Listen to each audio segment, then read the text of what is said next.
Hello, friends, and welcome to Binge, the podcast where we watch something and then we talk about it. I'm Joy Selden, and I've seen almost everything. I'm Danielle, and I've seen almost nothing. And today, we are coming at you from the same home because so here's some backstory. First of all, happy holidays to everybody out there. Welcome to Binge O'Clock's first Christmas episode, one of two. One of two. This was a weekend that our each of our spouses happened to be out of town. And we just decided to be like, hey, you know what? What if we just watched a bunch of Christmas stuff and then made a podcast about it? What if we imbibed a little as we watched those Christmas things? I mean, yes. And it was not Christmas themed drinks, which now I regret. I feel like there could have been some eggnog and some. You know, I've never had eggnog. Speaking of things, it is an acquired taste. I feel like the people who really enjoy it, and it's one of those things where, like, if you try it a couple of times and you don't like it, it's fine. You're not missing a lot. Now, if you don't celebrate Christmas, it's okay. This was a little bit tongue in cheek. Most a bit. Well, so this started with the idea that I would show Danielle some of the Christmas shorts that I grew up with. But these were shorts that, you know, I feel like a lot of Western, you know, raised children grew up with, you know, like a Frosty Snowman, Rudolph the Red-Nosed Reindeer, Santa Claus is Coming to Town, these quote-unquote classics, and maybe some Franken and Bass thrown in there for good measure. Now, what I actually found... I was going to say, because as we were talking, we discovered that I had seen some of the, quote, classics. The classic Frosty, the classic claymation Rudolph, and that's no fun because the conceit of the show is Danielle hasn't seen the thing. Right. And so instead of watching any of that, we've watched a Frankenstein of a show. Yes, this is a correct description of the thing that I showed her. So what's funny for me personally is I grew up watching Rudolph the Red-Nosed Reindeer. However, I didn't watch the stop motion that everyone else had seen. I saw it maybe a couple of times. Like, it's not like I had never seen it before. But I actually grew up watching a very different animated short, and I mean short. It's 100% less than 6 minutes long. Yes, it is. It is very short. It's got to be, I almost feel like it's a 5 minute something.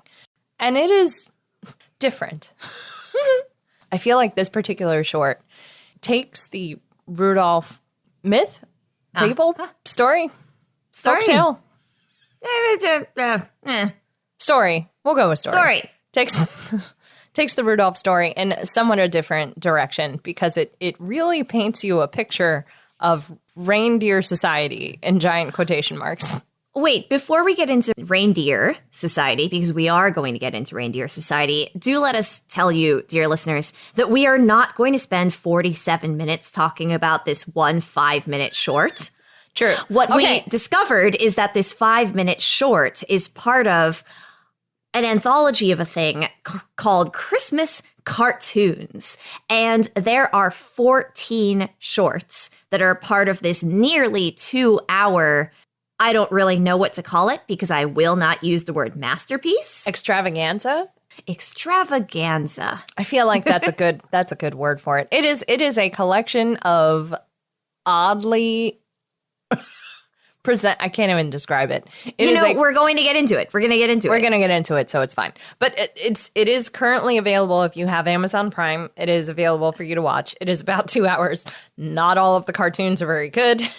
Some of them we had to just pause and take a breather after because there were things that did not, things that hit us the wrong way. Let's say that, at least for now. Mostly on your left. Mostly on your left. Mostly things on your left. But we'll get into that. But the funny thing is, like, I stumbled across this. Now, I had seen this short as a part of another anthology that I must have had on VHS, which I don't think was 14 episodes of a thing. I want to say it was probably 5 or 6 because, you know, it was like the standard VHS 45-minute thing that you just sat your children in front of around Christmas time. Because 2 hours is a lot. A lot. 2 hours is long. And it is chock full of strange and unusual cartoons that some of which I recognized and some of which I definitely did not. But we decided to dive in because I was like, you know what? I know you haven't seen this one. Maybe you've seen a couple of the other ones, or you know similar cartoon styles. And it could just be interesting because I know I haven't seen all of these. and that's what we did. And here we are. But yeah, so why don't we dive into the monstrosity that is the first one, which is this reindeer Rudolph story. Yes. So it has a little bit of your classic Rudolph. You know, there's Dancer and Prancer and et cetera, so on. I can't name all of the reindeer. Oh, you can't name all 8? No. Okay, quick, name all 8. Dancer, Prancer, Donner, Vixen, Comet, Cupid. Oh no. Can I not either? Dancer and Prancer and Donner and Vixen, Comet and Cupid. Something in Blitzen. Oh no. It's like sneezing bashful dog. I can't do it. Oh no. Now I don't know if that's the 2 bottles of things that we have already consumed. Cough. PG-13 show. PG-13 show. Fine. The 2 bottles of grape juice. Water. Water. Sparkly water. Water that we have consumed. The E and the R are switched. WATRE. Water. However, it's Santa. He has his reindeer. What is the first thing I noticed is that we open up on a scene of reindeer who are engaging in just kind of wintry fun. Mm-hmm. So they're ice skating and they're sledding and they're this and that, but they're all bipedal, oddly. Yes. On their back hooves. There is the first thing we see, I believe, is a reindeer decorating a Christmas tree. Well, we say reindeer. Most of the deer in this neighborhood feel like deer. Just deer. They are just deer. Or maybe they're just very young. They don't have very big antlers. A lot of them have teeny tiny the wee baby antlers. They're literally wearing pillows on their butts, half of them, so that when they fall backwards on the ice, they don't hurt their rears. Yes. And they're just having a lot of fun. They're just enjoying some wintry sports. Now, we meet Rudolph because he is hiding in the tree, and all you can see is his little nose, which looks like an ornament, and then it starts to move, and then he kind of tumbles headfirst out of the tree. Now, I don't know if it was because, like, the genuine childlike glee of having a young reindeer who's just kind of silly and, like, just really wants to have a lot of fun with his friends, but his friends are kind of mean, you know, and, like, trying to be almost like that youngest kid, you know, who, like, wants to be included, but at the same time is like, but you're the youngest one and you can't come everywhere with us because some of it's dangerous. We're ice skating, you know, like... And he doesn't quite have his coordination down. Right, yeah. And there's something just really endearing about, like, this child. Like, Rudolph is portrayed as, like, a very young... Yep. No, it's super endearing. It's absolutely that childhood awkward phase that so many of us went through, where we needed to learn about the difference between people we thought we wanted to be friends with and friends who made us feel good. Yes. And reindeer, little Rudolph has not learned the difference between people we would like to be friends with and friends who make us feel good. No. No. But by the end, I almost want to skip to the end. But, like, we don't have to go through the plot in giant quotation marks. I will we just all say... know what the plot is. We don't know what it is. The plot on a lot of these is very sketchy at best. But, like, I did enjoy that Santa kind of didn't know how to drive a sleigh in fog. And it felt very like a parent who drives in rain, but they're not used to driving in rain. And then maybe they hit like a mud puddle and then it's like, oh no, we're in a mud puddle. And then you have to shove the car out of the mud puddle, but you don't really know how to do that. So like you try to put it in neutral, but maybe you miss the gear and then it's extra hard. You know, like there was just literally, there is so much of that. He literally gets trapped on a roof. He tries to go low in order to avoid the fog when really probably you should go high. Yeah, you should probably go above the fog there, buddy. Oh boy. He narrowly misses a plane. Narrowly misses a plane. He veers at the last possible minute and goes over the plane's wing. And I think even as a small child, I was like, that was really close. Now, fortunately, as he's doing his rounds, and it turns out, by the way, that Santa is the only human in this short because, you know, he has his sleigh with the reindeer and he's flying over houses. And then when he finally enters a house, we realize that all of the children in their beds are reindeer children. Yes. They are the reindeer from the beginning of the short. Yes. So this is a town of reindeer. A town of reindeer. Town of reindeer. And so like, I assume reindeer doctors, reindeer bankers, lawyers, like reindeer clerks. Rudolph's mom in this short was wearing a full dress and had heeled hooves as she opened up the door to invite him in for dinner. It's very strange. Very strange. The only one in clothing, by the way. I guess we, quote, had to know she was a woman somehow. I know. Ooh, because it was, I don't know what decade this was made in. The 30s? The 40s? I'm gonna guess. I'm gonna guess pre-50s. I feel like this was pre-50s. Now, to be fair, there are a lot of strange cartoons that came out of the 70s as well, but I do feel like this was a place in time. Yeah. This was a real place in time, and trust us, listeners, we will get there. However, Santa finds Rudolph in bed and recruits him, seeing his shiny nose, realizing that, oh, this shiny nose will help me get through the fog. And the story continues much as we would recognize it, except for the end, where Santa gathers all of the reindeers into the Reindeer Coliseum. I just want to know what a fight in the Reindeer Coliseum looks like. Is it reindeers fighting rabbits? Did you know there was a Reindeer Coliseum? Are they prey animals fighting predators? Or is it just... I have so many questions. So many questions. And there are, by the way, other animals in this universe because as part of his rounds, Santa visits Bunnyville, which is an entirely separate town from wherever it is the reindeers live. So it's a segregated community that they're living in. I guess they were, they were pulling from lived experience, the writers of this short. Yeah, no, it's 100%. It's 100% and this is the universe where reindeer ended up bipedal, and then also bunnies were somehow also sentient, I guess. Mm-hmm. I mean, by the way, everyone speaks English, just so we're aware. Santa and the deer speak English, saying. Except I don't actually know. I think Rudolph doesn't actually have any lines.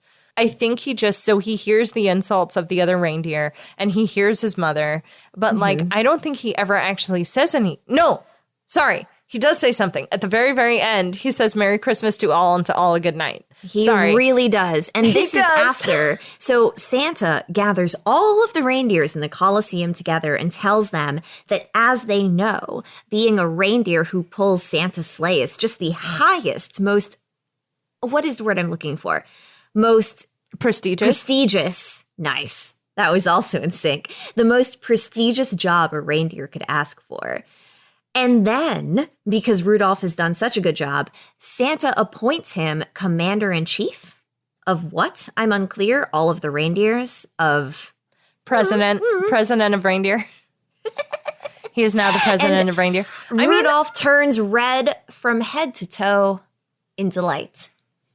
I mean, look, as someone who has survived some, schoolyard bullying, the idea that the bullies would then be like, "Oh, actually, you're the most amazing person on the planet, the best reindeer, yes, the best," actually might make me go, "You know what? I am the best. Thank you." Yeah. Mm-hmm. And now everyone knows and everyone acknowledges. Yes. And so his fur turns red from the tip of his nose to the end of his tail, and he wishes us Merry Christmas. So it's such a first of all, thank you for coming on this bizarre journey because, and I even described this to Danielle where I was like, look, I'm pretty sure there's a Mystery Science Theater 3000 for this one. I can't imagine there isn't. This one is occasionally the one that people make fun of because it is like a cartoon that has a lot of really... Okay, look, the story of Rudolph is also complicated in that I don't think it's aged particularly well. You know, a lot of people can look at that story and go, so this is a story of somebody who was ostracized because they were different. And then once they had a use, they were able to incorporate them into society. Or it can also be looked at as a very ableist kind of thing of like, well, now that you have a use, we will exploit it. Right. Which you I have also to be useful in order to be valuable. Exactly. And I do think it's very interesting that, like, in this particular story, it's like there's no greater honor than pulling Santa's sleigh. And it's like, maybe we're in a totalitarian regime where, like, Santa is the only human and all the reindeer just kowtow to Santa. I don't know. I mean, I think we are a little bit in that kind of regime, and that's so the weird. feel I got when they were all gathered. And I don't think it really hit me that way until they were all gathered in the Colosseum together. And it turned out that really what this town is basically the town from which Santa gets to cull the best, strongest, fastest reindeers in order to do his job efficiently. Which is weird. It feels very... It's very weird. It feels very, like... I mean, I was about to compare it to Squid Game, which I haven't actually seen, so I shouldn't do that. Oh, I have seen it. You can compare it. Is it a little Hunger Games? I'm not 100% sure. It's a little Hunger Game. It's, well, so I'm going to compare it to something even more esoteric, so, like, pardon. But, like, there's a movie called Logan's Run where the idea was, like, when you got too old, you, like, sacrificed yourself, and everybody thought you were just ascending to a higher plane of existence when you literally grew to the age of 30 and then like got chosen. And what it was is you basically sacrificed yourself for the rest of the community because you lived in paradise for the first 30 years of your life. And then you basically just die at 30. Oh. Yeah. And so what was interesting to me is like, so does he just have his own farm of reindeer? And like, you ascend to being a Santa's reindeer for like a couple of years, and then he replaces you. And then you just age out. There was one old reindeer. One old reindeer sitting out in that crowd who somehow survived. Crotchety glasses with cane, like obviously like get off my lawn age, And the rest of them were really very young. They were so young. That one retired reindeer. It's a fascinating thing, and I think for me it encapsulated a lot of what I took from that story of like the people who shun you today won't necessarily shun you tomorrow. But only if you can prove yourself. But only if you can prove yourself. Only if you can be your absolute best, I guess. Yeah, whatever. Not the best story. I mean, very much like that ugly duckling kind of thing, right? Where the little duckling was ugly, womp womp, and then the ugly duckling proved everyone wrong by becoming this beautiful swan. But you have to be a beautiful swan in order to prove all of them wrong, and you have to be a beautiful swan in order to... Yeah, no. It's so weird. It fully fits in with a lot of our childhood stories. Can I also just say, even the ugly duckling, it's like, what duck looks at a gosling egg? I mean, like a swan egg. And like a hatched swan and is just like, that's a duck. It's like, that's not a duck. That's a swan. Well, they're pretty pea-brained, as we know. I know. This is true. Can we really ask that much of ducks? They saw a little fluffy thing with a beak and 2 feet that could kind of swim, and they were like, "Must be one of us," but an ugly one. Is this like when dogs and cats meet each other? Yeah, exactly. Like, what a weird dog. What a weird cat. What a weird cat. That's a really big cat. Yeah. For some reason, that cat wants to be friends with everyone, but. Which is very unlike a cat. I am suspicious. But so, oh boy, we watched this short, and I was like, look, this is the short that I know I recognize, and we don't have to keep watching. But then we were kind of in it, and we were like, we could just let them play. If we like them, we like them. We don't like them, we could just skip ahead. We actually only ended up skipping one. Which I think says something about this collection of shorts, where it's partially fascinating, because you're definitely looking like into a window in time, right? Yeah. Like it feel like a lot of these shorts have to be Depression era or something. Like I can't see them. I can't see it not being that. Because there were so many shorts that opened up with children who were unhoused or living in an orphanage or were living in poverty and just couldn't make ends meet, couldn't have a quote good Christmas. Right. I mean, we can get into that because there was more than one where the children had to, there was more than one, several where the children had to find a way to make the holidays enjoyable. And that find a way came in many different Depression era forms. Yeah. I think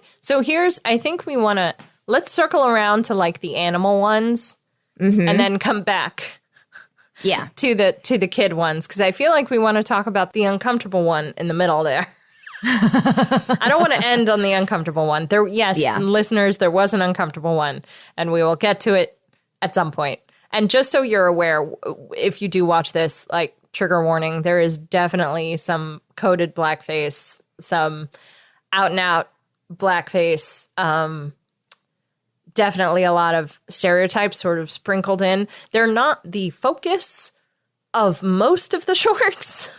Most. Highlight that word most. Yeah, there is one short where they are, I would say, 50% of the short. Most of the other ones just have like, it'll be a flash of something literally down into the left of your screen. And you'll be like, oh boy, there it is. And then it will flash away. So heads up, you really don't have to watch this entire thing if you don't want to watch it. In fact, just listen to us talk about it. We won't talk about every single one, but I think we'll just talk about the ones that like warrant some discussion. So animals, are we talking animals? Yeah, let's talk about the animal one. What did you think about the bear, the Jack Frost and the little bear? Oh, the Jack Frost. Okay. Because I was going in order, which we can go in order. Snow Feeling comes first. That's fine. But I also enjoyed Jack Frost. And I think part of the reason I enjoyed Jack Frost is because Jack Frost just brought back so many memories of those old silly symphony cartoons. Yes. Because the idea behind right there. Exactly. The idea behind Jack Frost is that Jack Frost is the harbinger of Old Man Winter. So he comes around and starts warning people, and by people I mean animals, because they are all animals. He goes around and starts warning animals that winter is coming. And as he's warning everyone that winter is coming, he's pulling out this paintbrush off his palette and painting everything around him. But everything paints in exactly the color and texture you would like it to paint onto the object. Yes, effortless. He creates jack-o'-lanterns in 3 strokes. It's such a tactile. I just have such a tactile memory of those bunnies in Silly Symphony painting the eggs, or like dipping the eggs into the striped paint, and then the egg would come out striped just so perfectly. Oh, it was so satisfying. No, and that's exactly right. Like that's what I remember that episode in a very specific way of like, I mean, this episode is also like listen to your parents and a lot of like, listen to authority and of the, like, please believe us when we warn you about the dangers of the world. And obviously, to some extent, at a certain age, any child needs to do that, of course. But there is something to be said about like this weird blindly following. And it gets very heavy-handed because Jack Frost is warning everyone that Old Man Winter is coming, and the baby bear is like, well, I don't care because I'm a baby and I have no responsibilities. And everyone you can't tell a baby to do anything. And everyone tells the baby to stay inside, go to bed. And then, of course, the baby tries to sneak out of bed, so his mom gives him a spanking because this baby is growing up in a spanking household. And since the baby is so upset, he packs up his little bindle and runs away. Yeah. And not only does he get himself into trouble and into potential danger, he also eventually runs into Old Man Winter and then ends up in prison. So children, that's what happens to you when you don't listen to your parents. You almost die and then you end up in prison. It's so weird. It's It's like, I remember watching this as a child, and of course I didn't think about it too much because I was only interested in the textures and the colors and the, like I wasn't paying attention. And it's like, it's all. because there's so much about it that's charming. Like the whole thing is like cute animals and running and playing, and they're singing fun songs, and Jack Frost is painting wintry designs onto windows. And then there are these super scary jack-o'-lanterns, and then this like really kind of creepy scarecrow, and then all of a sudden Old Man Winter comes, and it's like, oh, it is cold and it is harsh, and this baby bear bit off more than he could chew. There's one particular sequence that like sticks with me that I feel like I think about a lot, and it's the bars of his prison. Because he does end up in prison. He does end up in prison, but it's a log that Old Man Winter has basically, quote unquote, locked him into and created these bars of ice. And Jack Frost shows up and basically paints, once the baby bear pleads with him to, let him go and let him see his mom. And like, he's so sorry he disobeyed. Yes, exactly. Jack Frost is like, okay, and like paints the bars of his cell into like candy canes, which the baby like eats to escape. And there was something about that felt so folktale to me. Yes. Very Hansel and Gretel. Yeah, it's very Hansel and Gretel. Like that makes perfect sense. And then they like zoom home to the bear's mother. But it's just like, I don't know. It's just, you think about it a little too hard and it's like, oh, what is this actually teaching you? Which, of course, is true of most cartoons. Yep. Most cartoons that came out of these specific eras, right? Like this is the conversation we got into when we were talking about Willy Wonka. It's true. And how my little brain, when I was young and the sponge and just absorbing things without questioning them, didn't really think about what Willy Wonka was trying to teach me. I was just thinking about candy. But this was, far more than fun bears playing in the snow. I know. I had actually forgotten how sad he got with the spanking. He gets so sad. I know. There's the what was the foolin'? What was it? Snow foolin'? Snow foolin'. Much like, is that a play on no foolin'? It's gotta be, I think. I mean, there's not a lot to say about this one because it really was a plotless. And I listen, I say plotless as if I couldn't say plotless about most of these shorts. But this one was well and truly plotless because it was just different animals playing in the snow and then finding fun ways to have the animals play in the snow. Like, oh, what if these animals were having a snowball fight? But on one team, there was an elephant, and the elephant could cannon snowballs out of his trunk. And also, he's on the same team as the mice, because isn't that funny? Because isn't that funny? Just like it's very tongue in cheek. It was so cute because I remember. So as we were watching this one started, and I was like, I don't know, have I seen this one? I don't remember if I've seen this one. And then the rabbit says, the first day of winter. And I was like, oh my God, that like unlocked something in my brain. But he doesn't say it like that, Joy. What did he even say? See that? That's the 2 bottles of Watre that are getting to me. he says it he says it kind of like, oh, it's the first day of I'm not really sure what accent they are attempting to affect there. I think it's supposed to be New York, Bronx, Italian. Yeah. I don't know. Hashtag New York accent. Foist. The foist day of winter. Or something. That's exactly how he says it. Yeah. It's supposed to be hashtag New York accent, which, okay. Good job. Okay, so they're all ice skating. The caterpillar has like 100 ice skates. Guess how many ice skates the stork has? Just the one. That was always my favorite because it was always so beautiful and ridiculous. And it was like the balance, because this was always like the cartoon where it would be flamingos and they'd be standing on one leg and then stand on the other leg and then they'd stand on no legs and they would be perfectly cool. Like these dumb jokes were always my favorite. And he only has one that he like uses each leg for, and I love it. And then it pans upside down to the fish, which are skating on the underbelly of the ice. Yes. Which I thought was very fun. Yes. It was all very clever. Like there's also the turtle who has no inside and he's serving hot coffee. Hot coffee, I think. Hot coffee. Yeah. Looked like a percolator. It did look like a percolator. He has no inside to his shell. He just has cups and coffee. So now, in the midst of all of this winter fun, this was the first episode where there was just a little hint of blackface. There was a character who looked like what could have been a mammy character, who's a hen who has a stroller that looks like a dozen of eggs, and then all of her eggs start hatching. And both Joy and I kind of looked at it, and we were like, uh-oh. What was that? A racist chicken? Uh-oh. Did we just see a racist chicken? And we kind of like paused it and talked about it because there were things like, there was enough there that we could see it, but at the same time, could it have been an accident, right? But did they have to make the chicken's face that color? Yeah, like the chicken's face was very dark, and like you could have gone light brown. Like you could have she had the red spotted kerchief on her head. Yes. But since she was a chicken and had a beak, she didn't have the lips. Right. And so it was like, is it? So this was the first spot where we paused and had to talk about the racist chicken.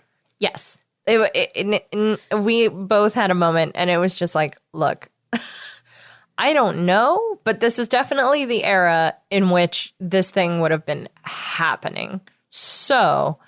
and this is, I feel like I've talked about this on the podcast before too, where, I remember addressing this in high school where I had to address the things that I quote unquote found funny and like the comedy that I grew up with as a child, especially in cartoons, where it was just like, we learned about this in high school where we watched a bunch of, blackface cartoons and we understood where the tropes were and like what they were actually portraying and things like that. And then it was this moment of having to come to grips with like, okay, like let's say, for example, you have a very small baby and they speak and their voice is super deep.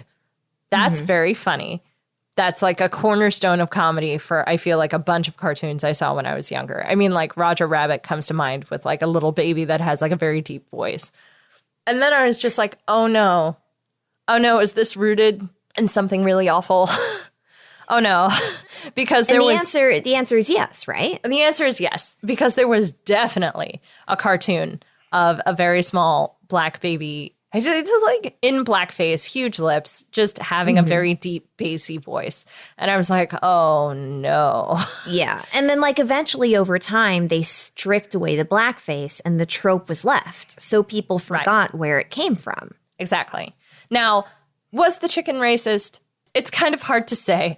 We saw other more racist things as the evening went on. But this was the first moment where we were like, now why make the chicken's face that dark? Why put that spotted kerchief on the head? And why make this?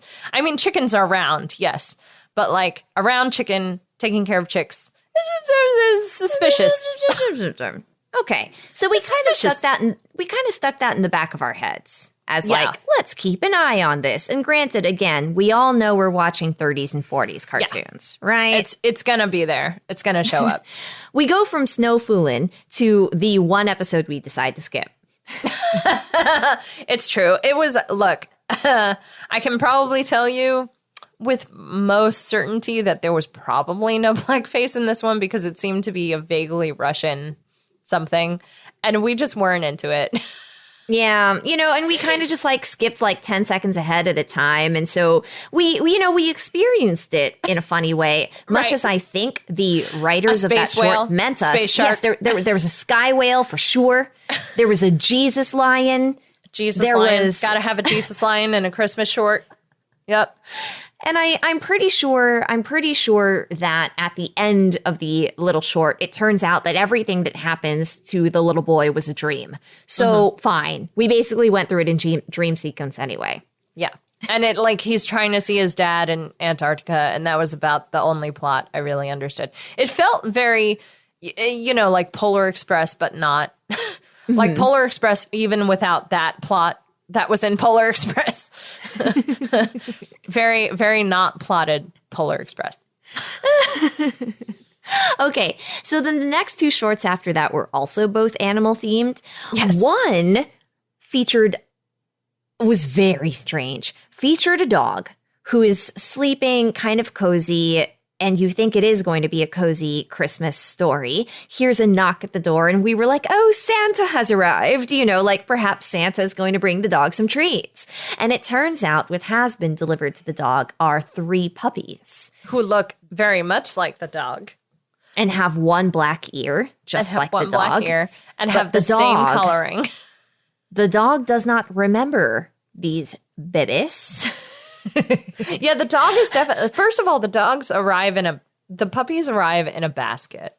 Uh-huh. And I was like, so you mean to tell me a human figured out these puppies were this dog's puppies, which, by the way, we also don't actually even know if the dog is a male or a female, which I also thought was very funny. I was like, I guess it could be like a deadbeat dad kind of situation or an abandoned fatherhood thing, because also there's a part of me that's like, why would a mother not remember having puppies? But then at the same time, the mother would have remembered literally birthing the babes. But at the same time, a little kid wouldn't necessarily know that a mother puppy like birthed a bib. You know what I'm saying? Which I understand is a little bit of a heteronormative standard we're putting on this. But again, 1930s cartoon. So but also 1930s cartoon, there was a lot of stuff that was like, babies come from storks, and that's it. So the babies show up. Yeah, the babies literally just fall on the doorstep of this dog, and the dog is trying its best to get rid of these puppies, to murder them. And that's the whole short. The whole short is the dog trying to throw the babies out the door so that the dog's owner does not see them. And that's it. Hopefully, and then when the dog's owner does see them, it's just like, oh no, they're so precious. What precious little puppies. They're so beautiful. They look just like you. And the dog is like, but this is also like, the dog gets yelled at by the owner of like, this is the last straw. You've trashed the last thing in this house. And I'm just like, oh, so you were a problem before the puppies. Okay. And then it was like, the puppies are like, don't hurt our parent, you know, and they like rush to defend the dog. And then the owner is just like, oh, but they're so cute. And then decides to keep all 4 of them. Like and then it ends. And then it ends. That's the end of it. I mean, the only other thing we didn't mention in this little short is that our main character dog has a shoulder angel and a shoulder demon. Yes. Has shoulder angel and shoulder demon dogs. who try to give the dog advice on whether or not throwing their children out into the snow is a good life choice. And then the angel actually punches the devil out, which I thought was hilarious. Completely Fantastic. off frame. Bam! That devil is done. Out on the mat. And it's so strange. I know. What an odd short to show your children right around the holidays. What's the thinking behind that? And then we were like, how is this Christmas? It's not. It's not. She puts the puppies into stockings at the end, and there's like a briefest thing where you think it's Santa in the very beginning, and that's the only thing related to Christmas. There is a Christmas tree. There's a Christmas tree. But like that's it. Listen. It's a short that takes place during Christmas, so it is as much of a Christmas movie as Die Hard is a Christmas movie. You're going to start fights. If Danielle, Die Hard, you're going to start fights. If Die Hard is your Christmas movie, Die Hard is your Christmas movie. I watch Die Hard on Christmas, but it is not about Christmas. No. It happens on Christmas. Yes. I mean, so I am actually in the same camp. I would not categorize Die Hard as a Christmas film, but I would watch it around Christmas because it happens around Christmas. Like it's wintry and it's fun and you can yippee-ki-yay, blah, blah. PG-13 show. PG-13 show. As the McElroy boys say, it could happen on Arbor Day. It is not thematically related to Christmas. But it adds a certain something to the ambiance, which I do think elevates the movie. Listen. I mean, you can't have the ho ho ho joke without it Can't have the ho ho ho being on Christmas. But we're getting sidetracked. This episode is not about Die Hard. Maybe we'll do that next year. It is about Ginger Nut's Christmas Circus. Ginger Nut's Christmas Circus. Do we have to talk about the Christmas circus? There was a circus. No. There were animals. That's there was a circus. There was animals. It was a front. It felt like to get ticket sales. I don't know. There was a very enterprising squirrel who I guess took a bunch of animals' money, which is a weird concept. She was also a very sexy squirrel. She was a very sexy squirrel. She had the eyelashes. She had some makeup on. She was working it. She was definitely, but it was this weird like con man episode, which it existed. And it also had a parrot and a weasel, and that was it. I feel like there was a fable in there. Well, yes, because the parrot and the weasel were fighting for the entire short. And then at the end of the short, randomly, this little mole pops out of the snow holding a wooden sign that just says peace on earth. Dressed as Santa. And then dressed as Santa. And then the mole forces the parrot and the weasel to shake hands, and the short abruptly ends. Yeah. So well, the weasel does hit the parrot with the sign at the very, very end. I don't know if you missed that because you were taking notes, but the mole is like, good job, now you're friends, and disappears. And the weasel is like, great, now I can hit you over the head. And he hits him over the head. So there was a tiny bit of a fable, a tiny bit, mark, I guess. Which was just forgive each other and move on. Don't piss off a weasel. Don't fight. Don't fight. Sorry, don't fight on Christmas. Do not fight on Christmas. That's not what Christmas is about. Please and thank you. Maybe that's it. And I think those were most of the animal ones, with the exception of... Yes. Oh, with the exception of our naughty penguins. Oh, that's right. Should we talk about the penguins? Let's talk about the penguins. Oh, man. Who I've said naughty penguins. They were peeping penguins. That is the title of the short. Peeping penguins. Peeping penguins. It's so weird. It was so weird. It was a strange short. It was a strange short. And by this point in the evening holiday special, yes, or evening, by this point in the evening, we had seen enough blackface just kind of off and to the left that was tangential to the plot, but still present, that when this short began, it started with a sign. There's a cabin and there's a sign. And on the sign, it says, for rent, completely furnished, restricted neighborhood. And Joy and I just looked at each other like, oh no. Oh no. Oh no. Oh no. And then it was just like, oh no, penguins. Oh, we were like, this is it. This is it. The penguins have shown up. They're too black for the neighborhood. It's going to be something terrible. It's going to be the worst. And we spent this one actually 6 minutes just waiting for the other shoe to drop. It's true. This one actually ended up not being the shoe drop. No. But it was just a bunch of penguins acting like cats in some dude's cabin. Yeah, literally all they do is get into the cabin and break everything. Mm-hmm. But there was that scene where the penguin was holding up a shotgun to their face. And listen, we've all seen that terrible Bugs Bunny short, right? Yeah. Where the Roadrunner meep meep short, where something blows up in the Roadrunner's face and all of a sudden you've got precisely the thing that we're all imagining right now. Yes. Yeah. Oh, this short was littered with just almost there, but not quite. Like playing in the fireplace, and it's like, oh no, it's going to be soot. You've got soot right there. It's going to be soot. It's going to be soot. Oh no. And you know what? We didn't get any of that in this episode. We did get a surprise calcifer. We did. So the fire. What if we just watched Howl's Moving Castle? I know, we could just watch Howl's Moving Castle. This is a movie we both love. Castle. I love Howl's Moving Castle. So maybe we should just watch Howl's Moving Castle. But we've already watched. Okay, you know what? I can't say what we've already watched because it's a bit of a spoiler for Howl's Moving Castle. So I'm just gonna. We're not talking about Howl's Moving Castle. Nope. We are talking about these kind of messed up Christmas shorts. Yes. But so they actually light a fire in the in the fireplace. And then the fire itself actually grabs like a log and just eats it. And I was just like, yes, this is what I wanted. We were holding our breath for that one and ended up actually being pretty tame. There was a weird song about curiosity killing the cats, and I'm like, they were supposed to be cats, and then it needed to come out around the holidays, and so then they were penguins, I guess, because holiday. I don't know. Yeah. There was nothing about Christmas in this one. Nothing.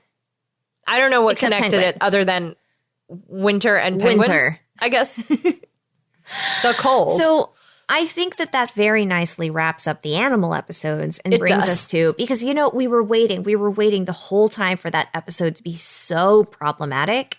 And where it really did get problematic was 2 shorts later, The Shanty Where Santa Claus Lives. Oh. And this episode began with a homeless child, or a child who's unhoused, just kind of trudging through the snow, smelling food. Clothes are too big. Yeah, clothes too big. Exactly. Clothes clearly not purchased for them. Seeing a Christmas celebration through a window.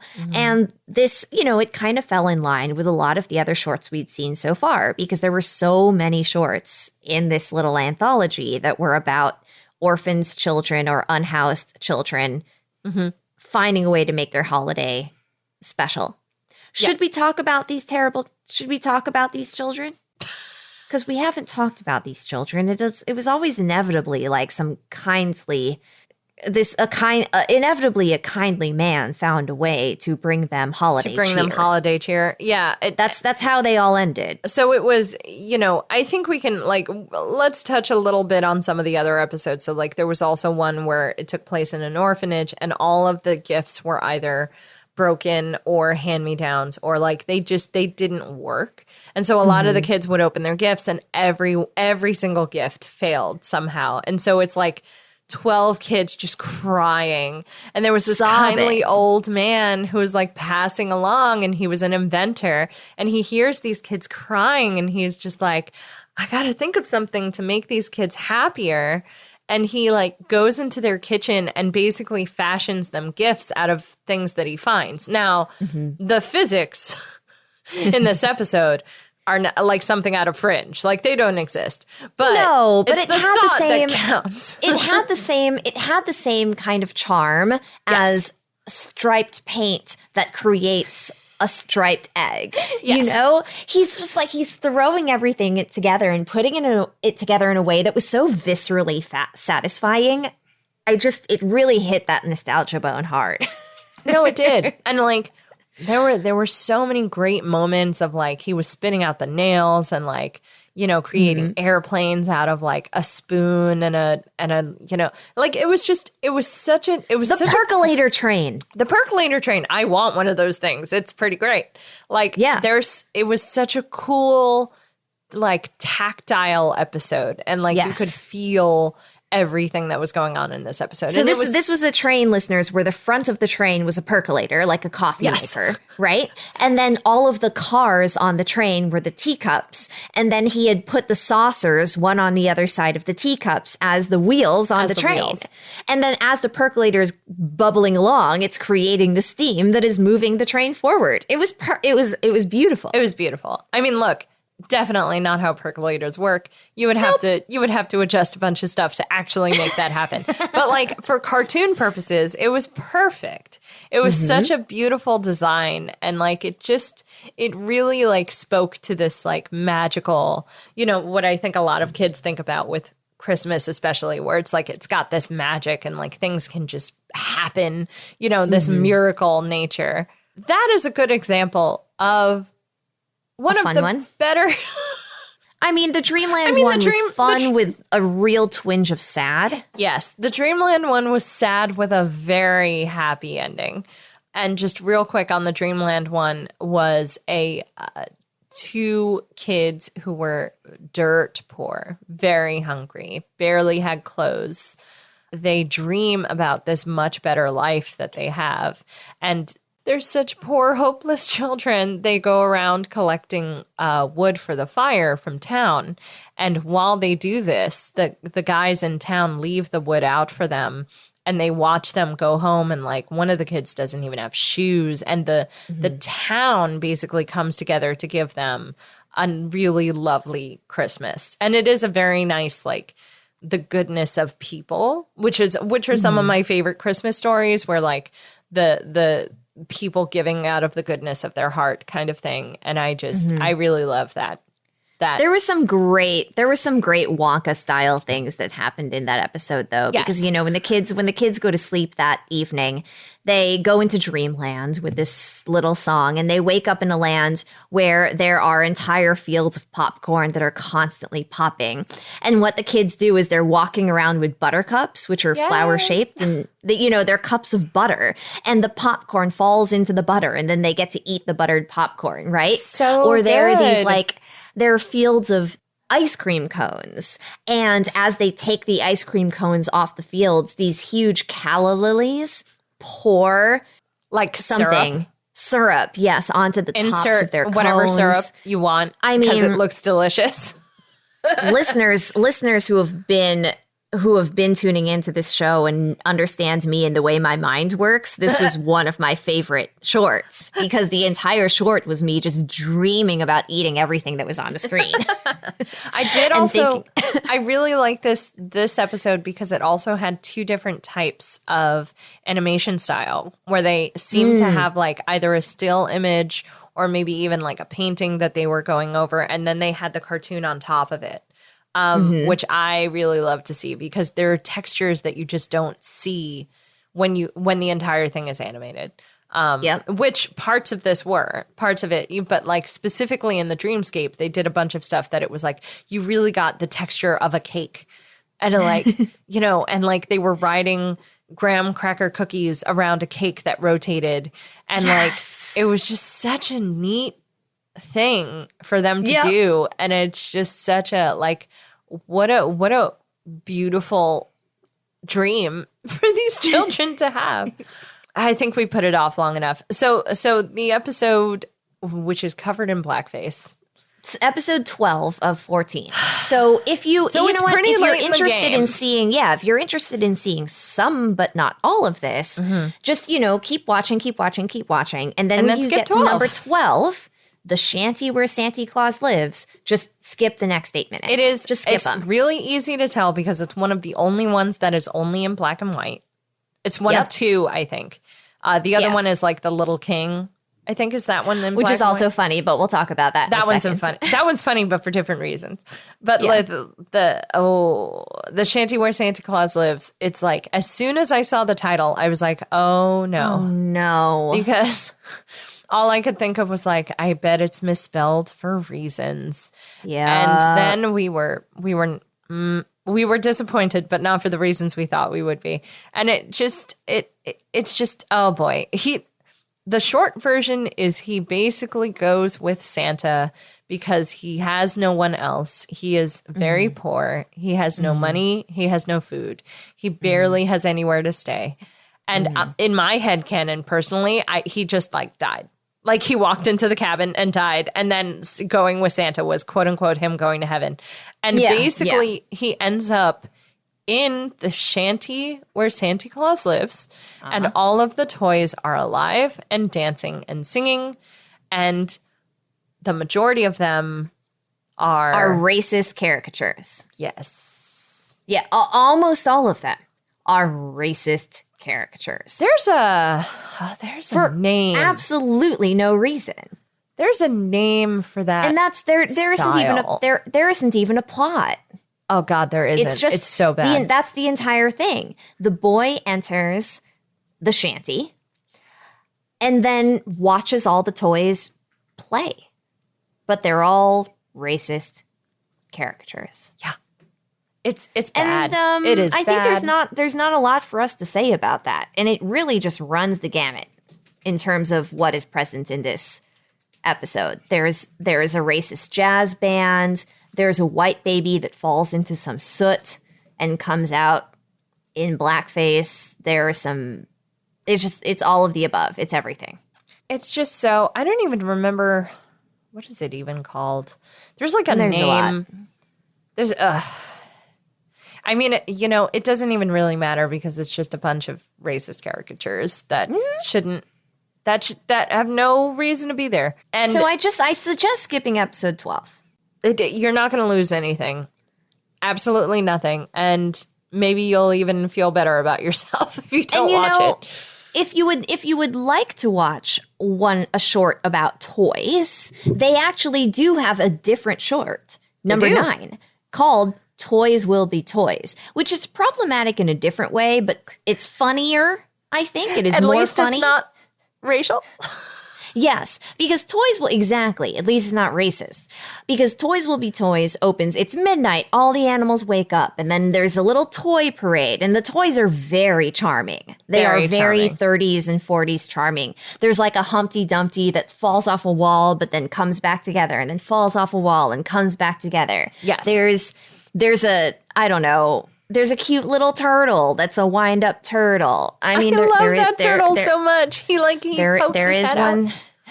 There is one mammy doll. I mean, there is a mammy doll. There's one, but it's an entire toy parade. At the end of the episode, and I keep saying episode, but I don't know if it's fine. I mean, it's 14. It's a collection of 14 cartoons. I feel like episode feels like the right. I agree. So anyway, at the end of the short, the soldier falls in love with a doll whose box says the Queen of Toyland. Yes. And then it turns into a sing-along.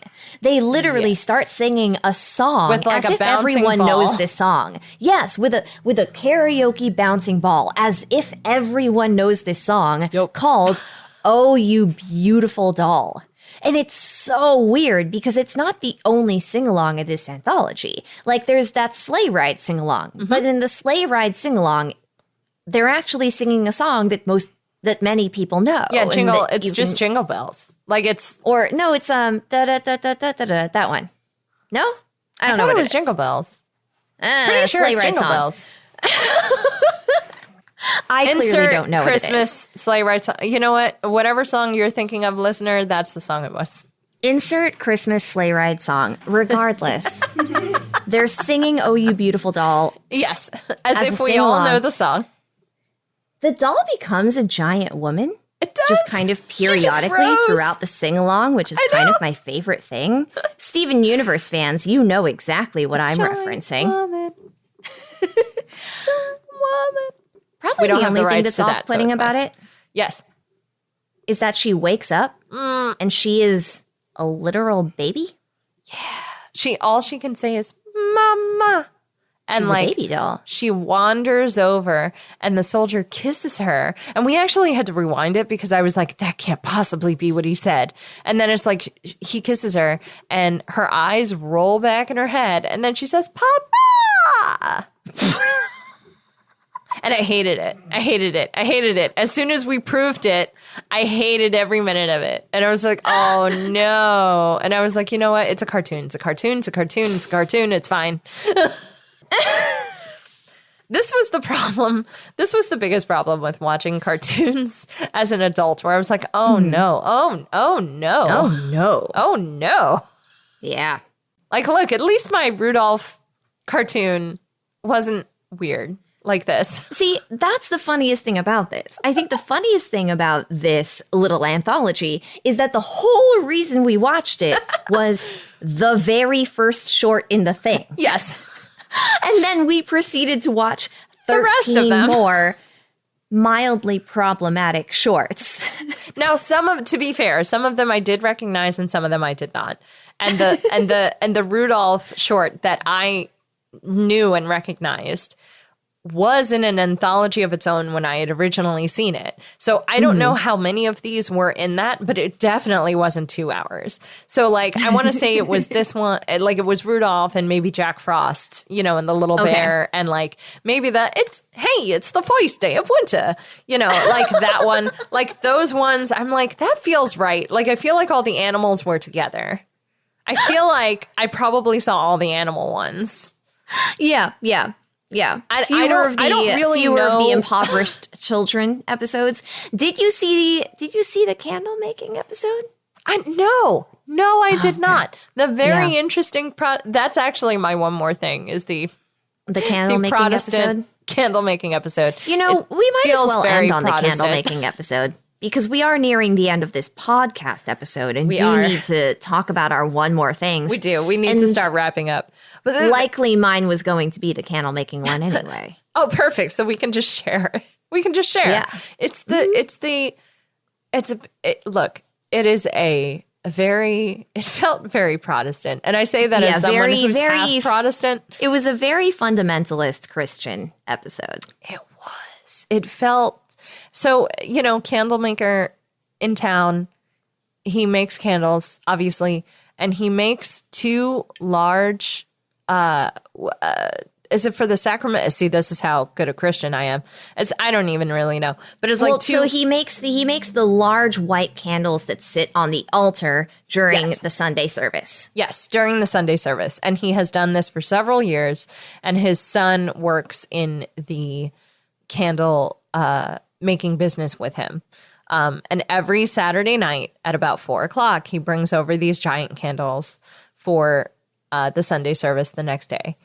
And one time, his father leaves to go, I don't know, I assume to sell candles in the next town over. And the boy is left alone with this responsibility. And all I could think was, I actually turned to Danielle and I was like, why couldn't he make the candles on like Wednesday? Why do they have to be fresh?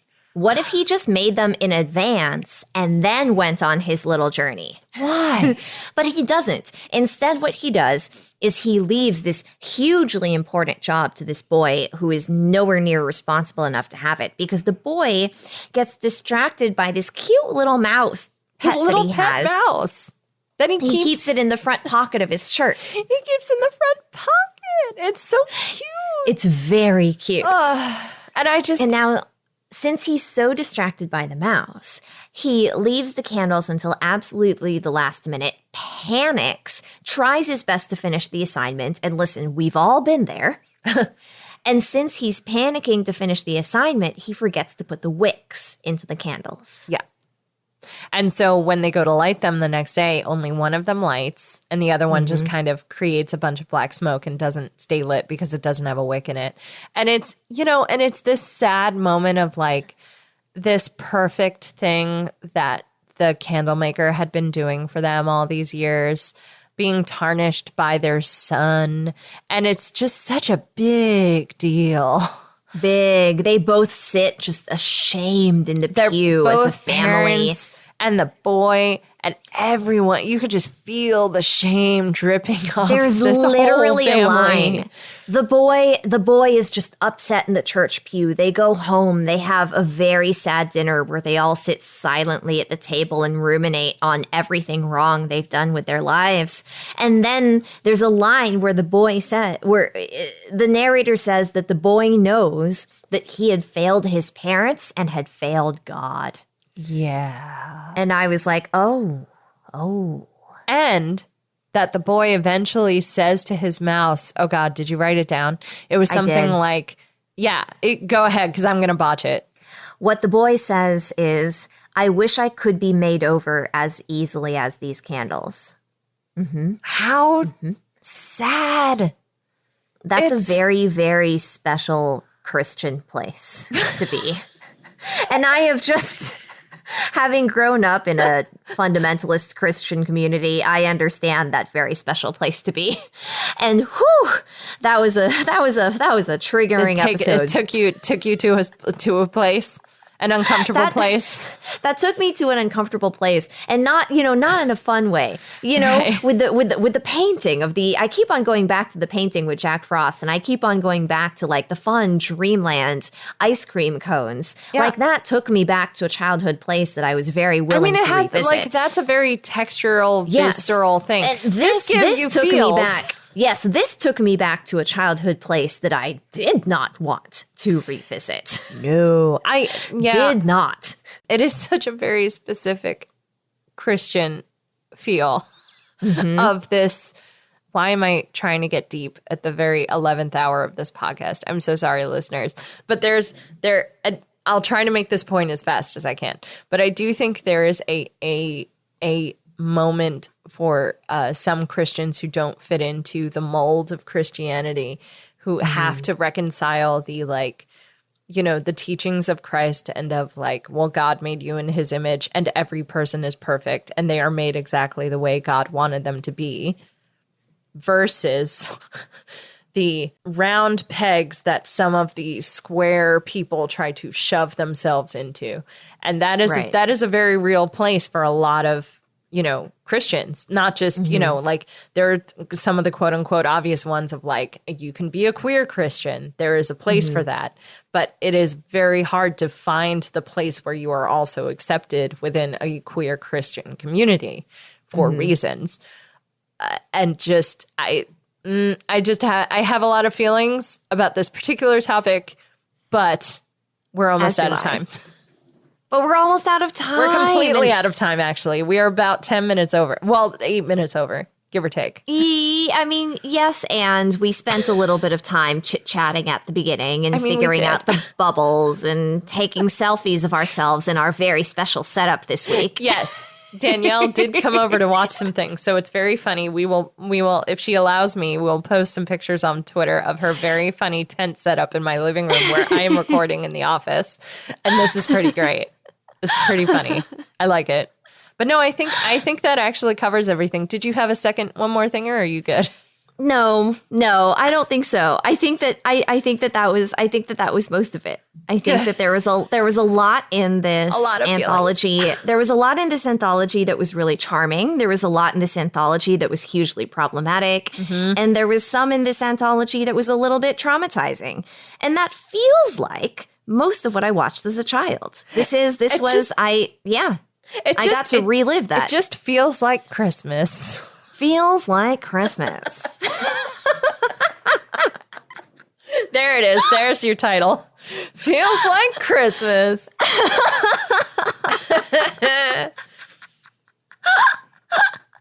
All right. Oh my gosh. With that, listeners, we would love to hear from you. Please check us out at Binge O'Clock Pod on Twitter and Facebook, where you can tell us a story about your favorite weird holiday short. You can also email us at bingeoclockpod@gmail.com. And don't forget, we have a Patreon. Find us at patreon.com/bachpod. That's right. And tell your friends, tell your family, tell your loved ones, tell the live lobsters in your life. I almost wanted to say Christmas lobster. Should we do Christmas that? lobsters. Tell the Christmas lobsters in your life about Binge O'Clock, and we will see you next time. Christmas lobsters.